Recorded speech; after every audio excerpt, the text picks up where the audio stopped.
اس لیے کہ خدا تعالیٰ کی ربوبیت جو کائنات کے لیے تو عام ہے ہی، اور اس کا جو پہلو سب سے زیادہ نمایاں نظر آتا ہے اسے پرزور انداز میں بیان کیا گیا۔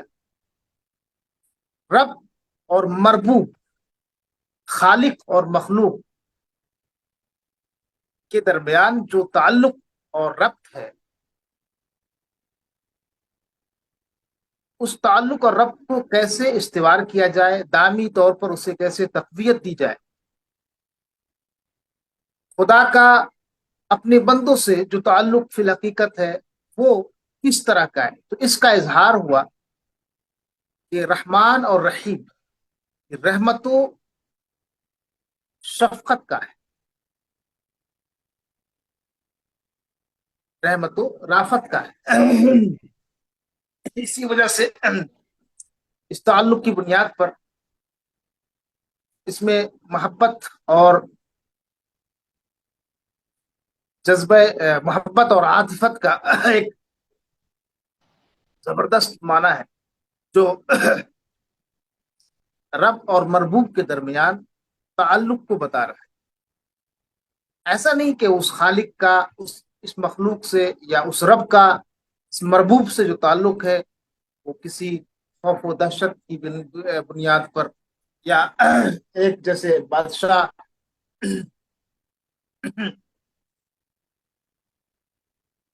ظالم بادشاہ اور اس کے حکمراں کی بنیاد پر، بلکہ اس کا جو تعلق ہے وہ مکمل طور پہ رحمت اور شفقت پر مبنی تعلق۔ تو اس لحاظ سے اس صفت کا یہاں پر ذکر جو ہوا بڑا معنی خیز ہے۔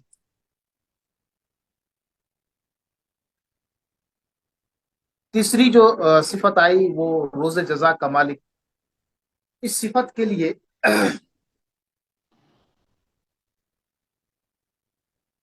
ہمارے عقیدے میں ایک خاص گوشہ ہے۔ یہ تو انڈرسٹوڈ ہے کہ آپ جب تک روز جزا کو مانیں گے نہیں تب تک کہ آپ اس کے مالک کو مان ہی نہیں سکتے۔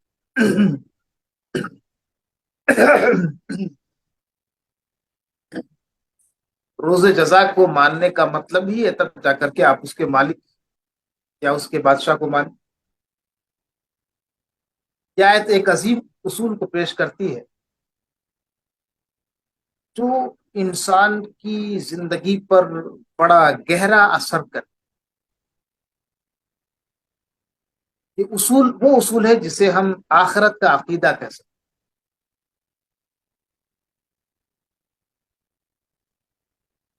یوم جزا کا تصور،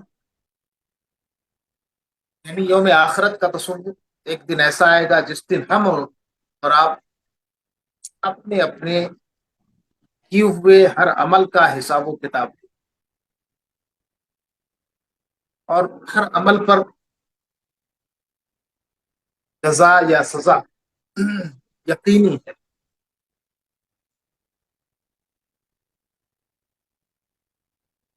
یعنی ایسا نہیں کہ انسان اس دنیا کے اندر اپنے اعمال اور اپنے افعال میں خود مختار ہے، وہ اپنی مرضی سے جو چاہے کرے، اس کا کوئی حساب و کتاب نہیں ہوگا، اس کی کوئی پوچھ گچھ نہیں ہوگی، اس سے کوئی سوال نہیں ہوگا۔ ایسا نہیں ہے۔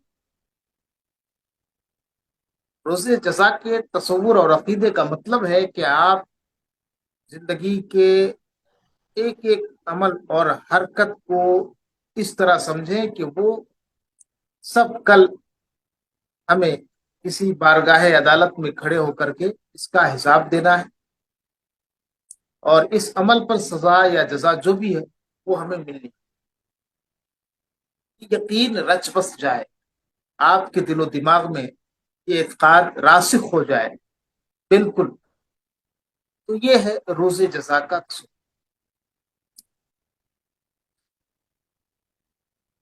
روز جزا کا تصور نہ صرف ہمارے نصوص سے جو قرآن اور حدیث کی رہنمائی ہے اس سے ثابت ہے، بلکہ یہ عقلی اور منطقی طور پر بھی ثابت ہے۔ روز جزا کو اگر ہم نہیں مانتے ہیں تو یہ دنیا ایک بے معنی اور بے مطلب سمجھ میں آتی، خود انسان کی تخلیق کا کوئی مقصد نہیں رہتا۔ میں ایک منطقی پیرائے سے بات کر رہا ہوں کہ عقلی طور پر روز جزا کا ماننا یہ خود انسانی فطرت کا مطالبہ ہے۔ اس کائنات کی تخلیق اور وجہ تخلیق، مقصد تخلیق کو سمجھنے کے لیے یا اس کائنات کو بامعنی بامراد بنانے کے لیے روز جزا کا تصور لازم اور ضروری۔ اگر ہم اپنے تصورات سے روز جزا کے تصور کو ختم کر دیتے ہیں اور اس پر ہمارا اعتقاد و ایمان نہیں رہ جاتا، تو پھر اس کائنات کی تخلیق کا کوئی مقصد سمجھ میں نہیں آتا، خود ہماری تخلیق کا کوئی مقصد سمجھ میں نہیں آتا۔ جو بھی انسان اس دنیا میں کرے، کسی پر ظلم کرے، اچھا کرے، برا کرے، کچھ بھی کر لے، اس کی کوئی پوچھ تاچھ نہیں ہونی ہے، اس کی کوئی پکڑ نہیں ہونی ہے۔ اگر اس طرح کا تصور پیدا ہو جائے تو پھر ہمارا خود ہماری تخلیق کا کوئی مقصد سمجھ میں نہیں آتا۔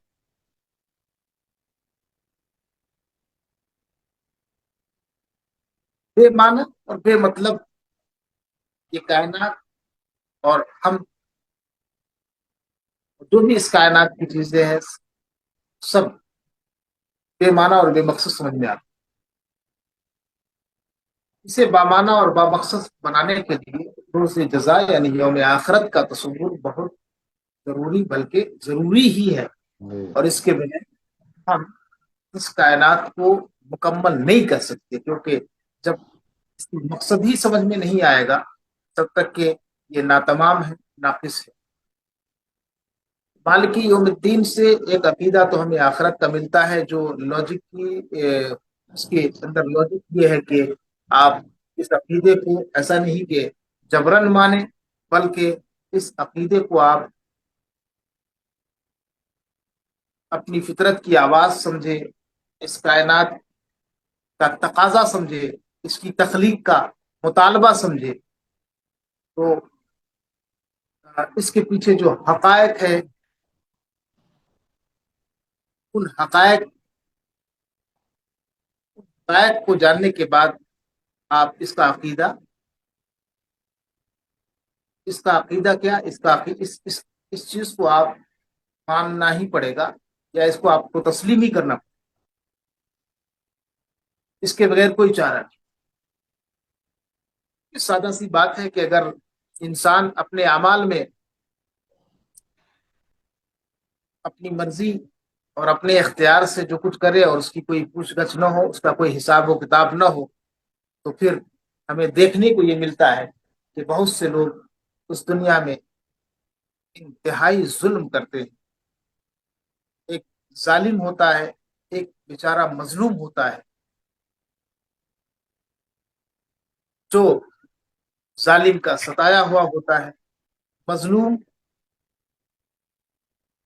کبھی کبھی ایسا ہوتا ہے کہ اس کے دکھ درد اور اس کی فریاد کو کوئی نہیں سنتا اس دنیا کے اندر، جبکہ بالکل ظاہر ہوتا ہے کہ بیچارہ مظلوم ہے، قابل رحم حالت ہوتی ہے، اور ظالم دندناتا پھرتا ہے۔ ظالم بڑے عیش موج کی زندگی گزارتا ہے، اسے کوئی ملال، کوئی افسوس، کوئی غم نہیں ہوتا۔ تو یہ خود اللہ تبارک و تعالیٰ کے نظام عدل پر کلام اور اعتراض ہو جائے گا کہ اگر اس دنیا کے اندر جو کردار نظر آتا ہے اور اس کردار میں جو پکڑنے کے قابل ہے اس کو پکڑا نہیں جاتا، اور جو بیچارہ بے خطا ہے، بے گناہ ہے، اسے پکڑ لیا جاتا ہے، اسے سزا دی جاتی ہے، تو یہاں پر تو عدل نظر نہیں آتا ہے۔ تو یہ رب تبارک و تعالیٰ کے عدل پر اعتراض ہو جائے گا، اس لیے اللہ تبارک و تعالیٰ نے یوم آخرت کا تصور دیا، روز جزا کا تصور دیا، اور اس میں یہ بتایا کہ اس دنیا کے اندر جو کچھ تم کرو گے ممکن ہے کہ یہیں اس کی سزا اور جزا مل جائے، لیکن یہاں نہ ملے پھر بھی ہم نے ایک دن مقرر کر رکھا ہے، اور اس دن سارے عمل کا حساب و کتاب دینا ہے۔ تم آزاد نہیں ہو، بچ نہیں پاؤ گے، کسی بھی طرح سے چھٹکارا نہیں ہے۔ اس دن تم نے جو کچھ بھی کیا ہے ایک ایک کا حساب ہونا ہے، ایک ایک چیز تمہارے سامنے رکھ دی جائے گی، تم بچ نہیں پاؤ گے، تاکہ اس دنیا کے اندر ہماری منمانی ختم ہو جائے، ظالم اور مظلوم جو دو کردار نظر آتے ہیں اور یہاں جسے انصاف نہیں ملتا، جن کے ساتھ جسٹس نہیں ہوتی ہے، جن کے ساتھ عدل کا عدل نہیں کیا جاتا، وہ لوگ کل قیامت کے دن بارگاہ رب العزت کی عدالت میں کٹہرے میں وہ سب اپنا اپنا انصاف پائیں گے، کیونکہ اگر یہ تصور نہ ہو تو پھر اس دنیا کی تخلیق کا کوئی مقصد نہیں۔ انسان کو اتنی آزادی دینا کہ وہ ظالم بن کر کے بھی دندناتا پھرے اور ایک مظلوم بیچارہ اس کی فریاد کوئی سننے والا نہ ہو، یہ سارے واقعات بتاتے ہیں کہ اس دنیا کے اندر ضروری نہیں کہ ہر عمل کا حساب اور اس کی سزا جزا مل جائے، بلکہ اس کا ایک دن مقرر ہے اور اس دن سب کا حساب و کتاب ہونا ہے، نہیں تو پھر اس دنیا کی تخلیق کا مقصد ہی نہیں رہ جاتا، ہماری تخلیق کا کوئی مقصد ہی نہیں رہ جاتا۔ اگر ہمیں اسی طرح سے پیدا کرنا مقصود تھا تو اللہ تبارک تعالیٰ کی پیدا کرنے کا کوئی مقصد سمجھ میں نہیں آتا۔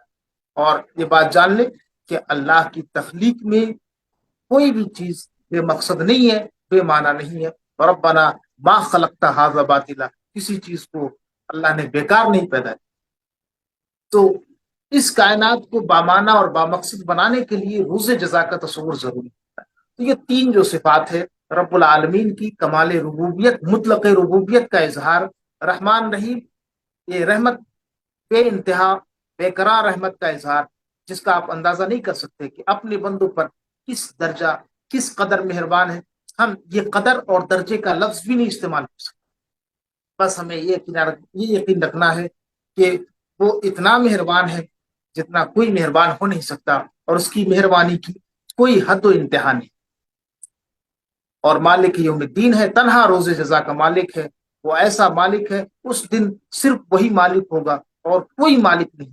اس دن کسی کا نہیں چلے گا، کسی کا اختیار، کسی کی قدرت، کسی کا تصرف، کسی کا دبدبہ نہیں چلنا ہے، بلکہ صرف ایک ذات، وہی بحیثیت مالک، مختار، قادر، حاکم اس دن نظر آئے گی، اور اس کے سوا کوئی نہیں۔ لمن الملک اليوم للہ الواحد القہار، اس دن کسی کی بادشاہت نہیں ہوگی سوائے اس ذات یکتا۔ تو یہ تین صفات جو تسلسل کے ساتھ بیان، رب العالمین، رحمان رحیم، مالک یوم الدین، اس میں ہمیں خالص توحید کا عقیدہ بھی سکھایا گیا، اور یوم آخرت پر یہ توحید اور آخرت یہ دونوں جو ہے یہ اساس دین ہے، یعنی مقاصد دین ہے، اصول دین ہے، یعنی ہمارے دین کی بنیاد ہے۔ دو عقیدے، آخرت کا عقیدہ اور توحید۔ توحید تو اصل ہے ہی، یہ اصل الاصول کہا جاتا ہے، یہ تمام اصول کی اصل ہے، جو عقیدے کی اصل، خالص توحید کی معرفت اور آخرت کی معرفت۔ آخرت کی معرفت کے ساتھ ساتھ اللہ تبارک تعالیٰ کی اس صفت کا بھی ادراک ہو کہ اس آخرت کا مالک وہی۔ اب یہ تین آیت جو ہے آپ کو کہہ لیجئے کہ کوئی بڑی عظیم بارگاہ ہے، اس بارگاہ میں حاضری کے آداب سے، ظاہر سی بات ہے کوئی بڑی عظمت والی، شان و شوکت والی، قابل احترام بارگاہ ہوتی ہے تو وہاں آپ اس طرح داخل نہیں ہوں گے جس طرح آپ اپنے گھر میں جاتے ہیں۔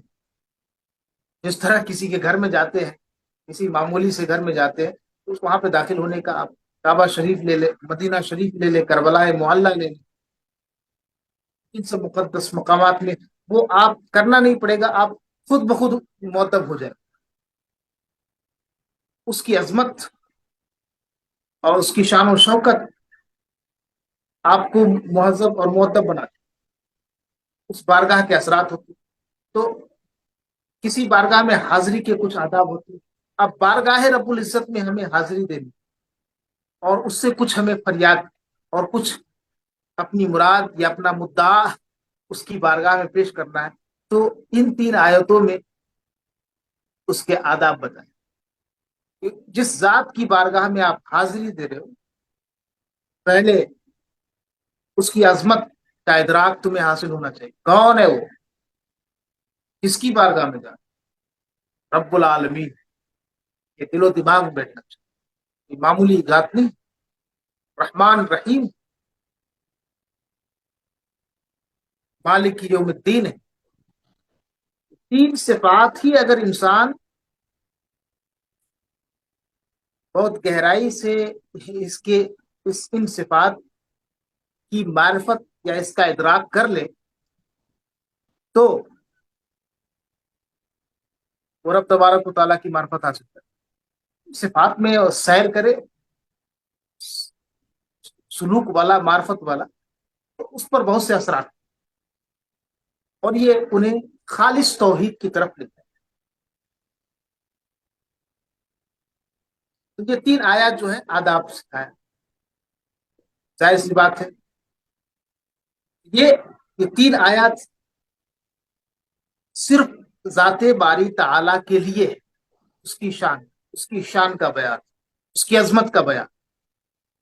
اس کے بعد جو آیت آتی ہے، اب جب اس عظیم ذات کا اور اس کے محاسن کا، اس کے کمالات کا، اس کی صفات کا بیان ہو چکا، تو اب حاضری پیش ہو، یعنی حاضر ہو.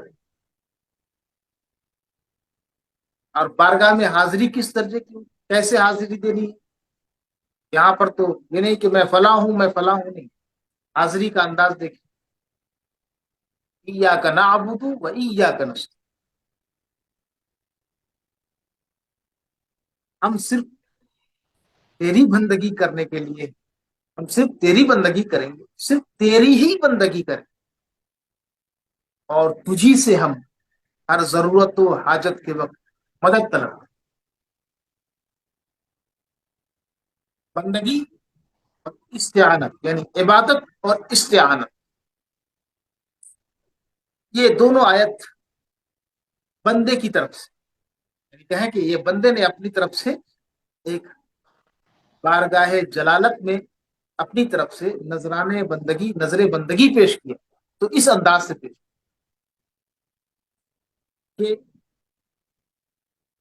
میری جو حاضری ہے تیری بارگاہ میں، وہ ابدیت والی حاضری، جس میں سراپا عز و نیاز، جس میں سراپا تیری بارگاہ میں جھکنا، تیری بارگاہ میں سجدے کرنا، تیری بارگاہ میں رکوع کرنا، تیری بارگاہ میں خشوع اور خضوع کے ساتھ گریہ و زاری کرنا، جب یہ اپنی کمال بندگی کا اظہار اور اپنی محتاجگی کا اظہار مکمل، کہ ہم کچھ بھی نہیں ہے، ہمیں جو بھی ضرورت ہے، جو بھی حاجت ہے، وہ سب تیری طرف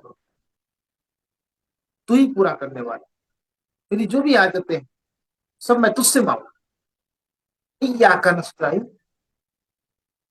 اس میں ایک معنی جو ہے فنی اعتبار سے بول رہا ہوں، وہ ہے کہ میں تجھ سے ہی مدد چاہتا ہوں. یہ معنی نہیں کہ میں تجھ سے مدد مانگتا ہوں، میں تجھ سے ہی مدد مانگتا تجھ سے ہی پہ ایمفسس ہے. ہوں.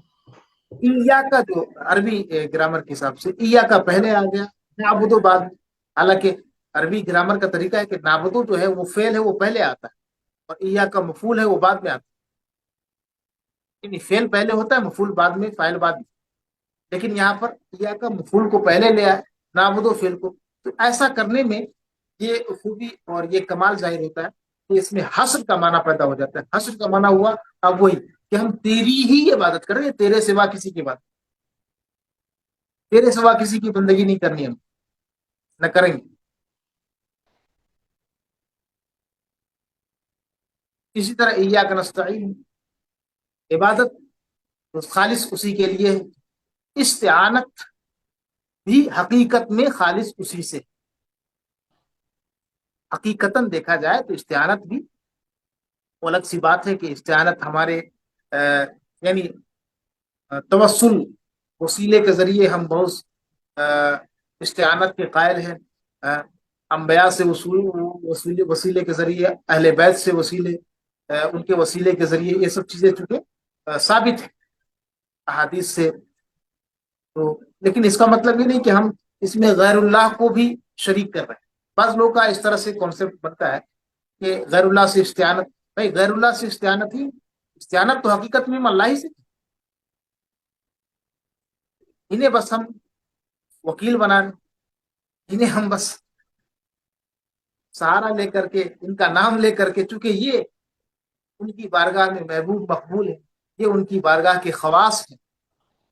ان کے وسیلے سے، ان کے توسل سے، ان کی سفارش، ان کے ذریعے سے استعانت تو حقیقت میں ہم اسی سے کرتے. دیکھا جائے تو استعانت تو ہم سے، ہماری استعانت در حقیقت انہی سے. لیکن اس طرح کا خیال نہیں کرنا چاہیے کہ ہم غیر اللہ کو بھی اس میں شریک کر رہے ہیں کہ استعانت نہیں. جو قرآن نے کہہ دیا وہی بنتی. استعانت فی الحقیقت الہی کی ذات سے، اور اولیاء، انبیاء، صالحین سے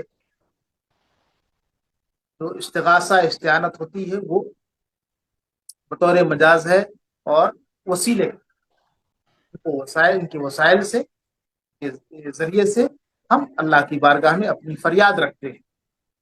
چونکہ یہ قبولیت کے لیے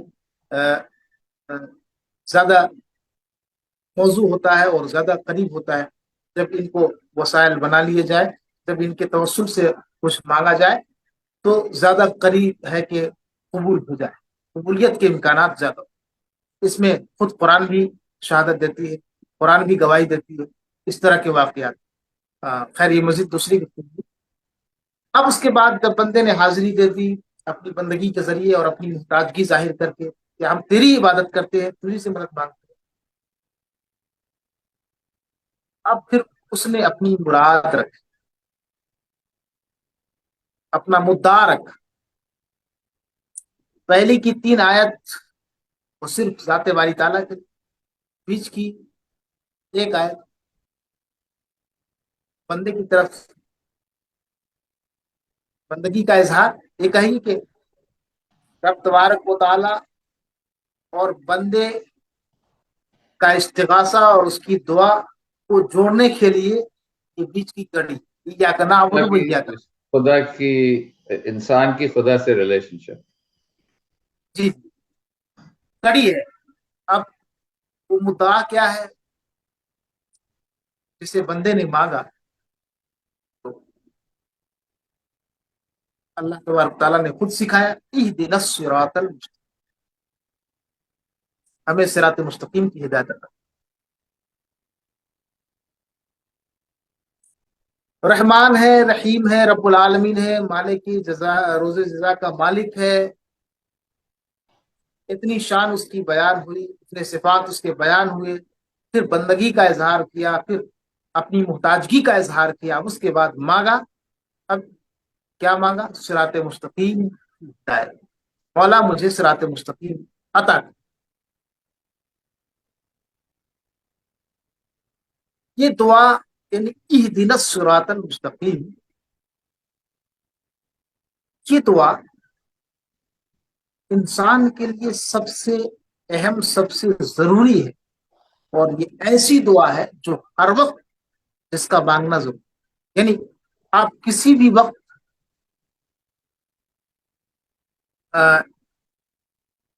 اس ہدایت کی دعا سے اپنے آپ کو بے نیاز نہیں کر سکتے.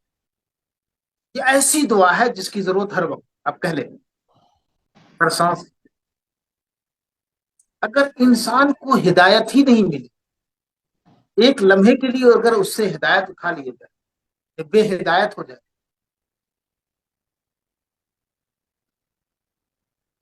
تو بتائیے اس کے لیے کتنا وبال ہے، کتنی ہلاک۔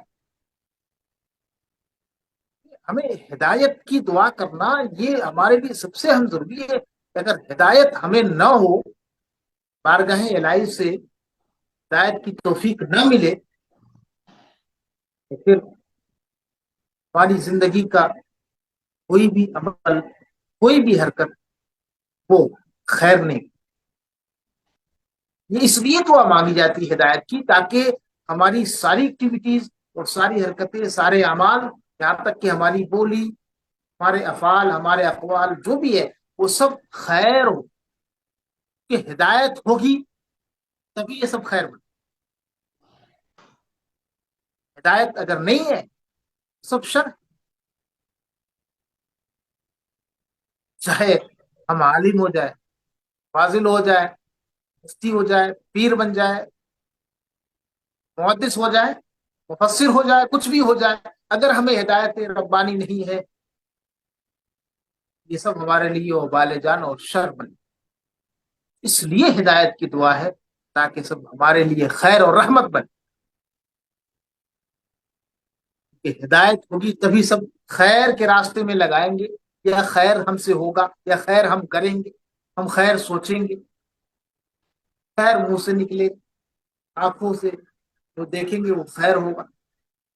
یہ سب ہدایت ہے تو ہے، ہدایت نہیں تو نہیں۔ اس لیے ضرور ہے۔ بہت خوبصورت ہے۔ اگر ہدایت نہ ہو تو سب ہمارے لیے زحمت بن جائے، یہ ہمارا وجود زحمت بن جائے، ہمارے مال زحمت بن جائے، ہماری اولاد زحمت بن جائے، ہمارے منصب، ہمارا جاہ و اقتدار، جو کچھ بھی ہے سب ہمارے لیے زحمت بن جائے۔ ہدایت ہے تو سب ہمارے لیے۔ دیکھیں موسیٰ و فرعون کو دیکھیں، امام علی مقام کو دیکھیں، مردود یزید کو دیکھیں۔ ایک کو ہدایت ملی، سراپا ہوا ہدایت کے ہادی ہی تھے، تو سب کچھ خیر، اور ایک اللہ کی ہدایت سے محروم، سب شر۔ جو کچھ بھی اس سے ہو رہا سب شر ہی شر ہے، کہیں پہ خیر کا تصور نہیں کیا۔ ہدایت چھین لی گئی، ہدایت سلب کر لی، کیونکہ کم وقت وہ کبھی ہدایت کی تعلیم تھا ہی۔ اچھا ایسا بھی تصور ہوتا ہے کہ اگر ہم کچھ اچھے عمل کرنے لگے، یا پابندی ہونے لگے نماز کی، یا ہم سے کچھ اچھا کام ہونے لگے، تو اب لگتا ہے کہ اب ہمیں جو ہے نا، اب دعا کی ضرورت نہیں ہے اللہ سے ہدایت کی۔ یہ بھی غلط تصور ہے۔ تم اگر باعزید مستعمی کے مقام، ان کے مقام تک تو نہیں پہنچ سکتے، لیکن اگر معرفت اور قرب الہی کے اس مقام پر بھی پہنچ جاؤ، پھر بھی تمہیں ہدایت کی دعا کی ضرورت ہے، مطلوب ہے، کیونکہ بڑے بڑے صاحب مقام چل گئے۔ ہدایت ہے جو ہم بار بار دعا کریں گے، اس ہدایت پر استقامت کی دعا ہے۔ ہم ٹھیک، ہم اچھا عمل کر رہے ہیں، کوئی برا عمل ہم سے نہیں ہو رہا ہے، لیکن پاسبلٹی ہے، امکان ہے کہ آپ سے برا عمل ہو، آپ پھسل جائیں، تو آپ اس سے بچنے کے لیے پھر آپ دعا کریں، اہدنا اہدنا، مطلب کہ اب جو ہدایت ہمیں ملی اس پر قائم رکھ، استقامت، ہدایت پر استقامت حاصل۔ آپ جو دعا کریں گے اس سے استقامت حاصل ہوگی، کیا کچھ قالوا ربنا اللہ ثم استقاموا، انہوں نے کہا کہ ہمارا رب اللہ ہے، پھر اسی پہ ڈٹے رہے، جمے رہے، بالکل ہلے نہیں، پھر ان کے لیے رحمت ہی رحمت۔ یہ ہدایت کی جو دعا، یہ دعا جو ہے سب سے اہم ہے، انسان کے لیے ضروری ہے۔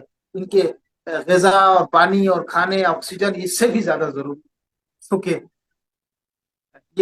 یہ نہ ہو تو سب شر ہے، سب زحمت ہے، سب بلا ہے، اور ہدایت ہے تو سب رحمت ہے، سب خیر ہے، یہ نہ ہو تو سب۔ کچھ اور ملے گا ہی نہیں۔ اور اس میں صراط مستقیم ہے۔ صراط مستقیم کیا ہے؟